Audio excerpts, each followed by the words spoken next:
CIST depuis sa chambre d'hôpital en Afrique du Sud, Kingsley Judd a donné de ses nouvelles. L'actrice a accordé une interview au journaliste Nicolas Christophe du New York Times. Une conversation où on la découvre les traits tirés et le visage fatigué qui a été retransmise sur Instagram ce vendredi 12 février.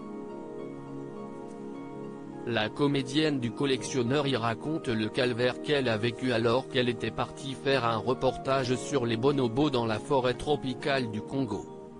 « J'ai frappé quelque chose dans l'obscurité et je suis tombée », explique-t-elle. Une chute qui lui casse la jambe. Mais en pleine forêt tropicale, la comédienne va devoir attendre un très long moment avant d'être prise en charge. Cette dernière a passé d'abord 5 heures allongée sur le sol à attendre les secours.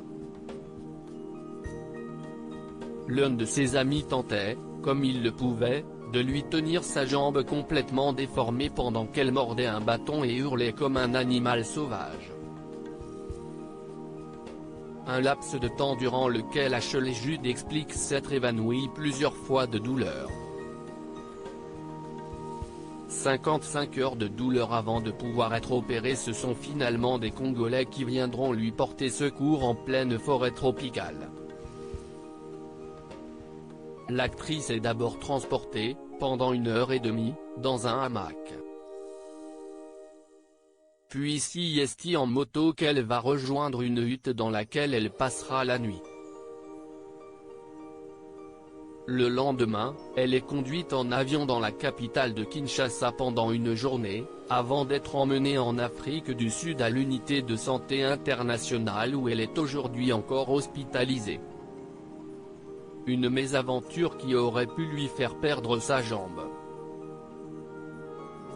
Pendant l'interview, Kingsley Judd a regretté que de nombreux Congolais ne puissent pas avoir accès à une simple pilule pour tuer la douleur lorsque vous vous êtes cassé une jambe à 4 endroits et que vous avez des lésions nerveuses, avant de reconnaître la chance qu'elle a, la différence entre un Congolais et moi, CIST une assurance santé catastrophe qui m'a permis 55 heures après mon accident de me rendre sur une table d'opération en Afrique du Sud.